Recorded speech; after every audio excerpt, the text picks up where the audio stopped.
Alors il a été mis en pause, c'est vrai, de longs mois, mais néanmoins, en fait, avec le jeu des reports, on l'a quand même joué l'année dernière, pas à Thionville, mais on a eu un bout de tournée l'année dernière à partir du mois d'avril, donc on l'a mis en pause 1 an, on l'a repris, et là on le reprend. Et c'est un énorme bonheur en fait de reprendre un spectacle, et puis surtout à Thionville, parce que c'est la première fois que je jouerai une création que j'ai faite ici. Donc c'est un peu un moment, je pense, qui sera émotionnant. Et on a très envie, c'est un spectacle qui nous tient très très à cœur, et donc on est très heureux de le reprendre là bientôt.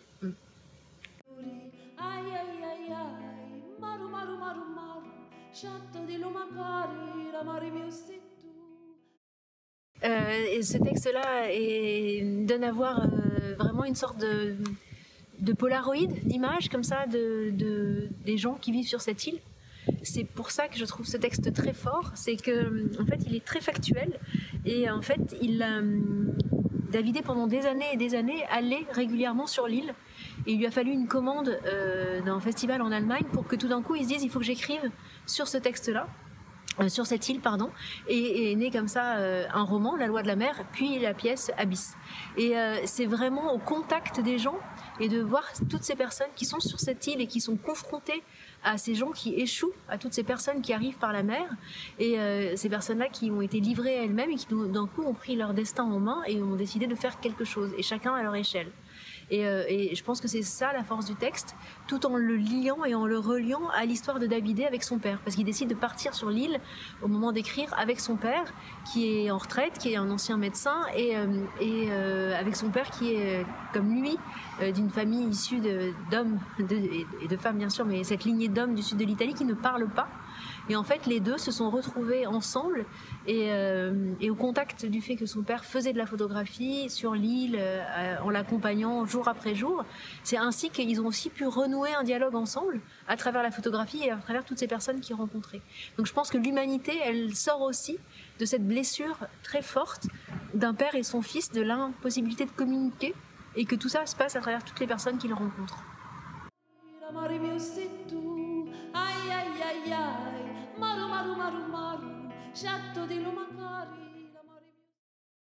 Oui, de casser les silences, ou en tout cas j'ai l'impression que c'était ce qui est très beau, c'est aussi de remonter le fil. C'est comment toute une filiation qui s'est faite de ces hommes dont je parlais à l'instant, sans mots, de tous ces hommes du sud de l'Italie, de toute une génération, et une génération bien avant nous, enfin ou plutôt de ma génération, comment tout d'un coup les silences vont petit à petit, oui, diminuer grâce à des médiums. Je parlais de la photographie que le père fait, grâce aussi à la maladie de l'oncle. Petit à petit, tout ça va se faire. Puis grâce au métier aussi de Davidé, grâce au fait qu'il est auteur, c'est peut-être pas pour rien aussi qu'il a décidé de s'accrocher aux mots pour réussir à en dévoiler les mystères qui peuvent peser, ou les non-dits qui peuvent peser dans les vies. Mais aussi une chose qui est très intéressante dans ce texte, et qui n'est pas dit et qui n'est pas nommé, c'est pour ça que j'ai aussi insisté pour que ce soit une musicienne qui soit sur le plateau,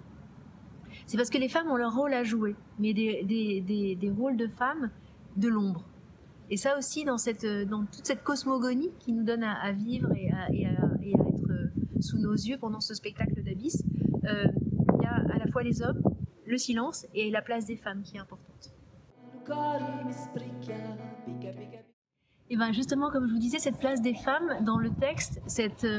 femmes qui apparaissent très peu. Il y a évidemment Paola qui tient un Airbnb, mais il y a surtout pour moi la compagne de Davidé, Sylvia, qui à un moment donné va lui poser une question dans le récit, et ce récit va déclencher chez Davidé plein de choses qui vont le mettre en écriture. Et pour moi,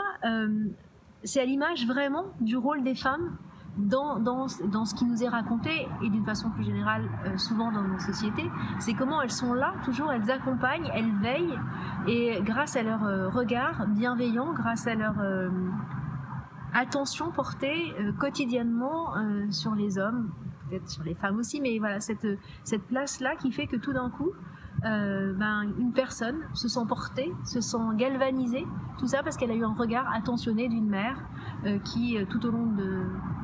notre vie, nous a suivis, nous a accompagnés, nous a regardés, d'un regard lointain peut-être parfois, mais toujours présent. Et c'était essentiel pour moi que ce soit une femme qui soit musicienne et non pas un homme, et du coup aussi de leur place sur le plateau. Claire Vaillet, la musicienne, a vraiment ce regard-là sur Solal, le comédien Solal Volumin, donc le narrateur. Et pour moi, c'était vraiment à l'image de la dramaturgie de ce qui est écrit dans la pièce. Et c'était donner aussi cette place des femmes toujours présentes et souvent dans l'ombre. Et donc le rapport texte-musique se fait aussi dans une sorte d'alternance pour là aussi permettre aux comédiens d'aller plus loin, de puiser dans ses forces, de l'emporter, de le faire qu'il se dépasse. Et la musique, elle a aussi ce rôle-là d'accompagnateur en fait, mais vraiment au sens de, elle accompagne, elle provoque et elle emmène le comédien au-delà de ses propres limites. Et Claire a été puisée comme ça aussi. On avait très envie de ça pour ce texte-là parce que l'Italie est très présente, Lampedusa est très présente, les paysages on sent la mer, pour moi on sent le vent dans ce texte-là. C'est vraiment un texte qui résonne dans les spectateurs, chez les spectateurs en images. Et la musique, on avait très envie aussi qu'elle parte à la recherche aussi. Claire a travaillé sur des chants siciliens, sur des chants palermitains de pêcheurs, sur des chants un peu anciens comme ça, et elle a fait un mix avec une musique ultra contemporaine. Donc c'est vraiment un mélange très très beau.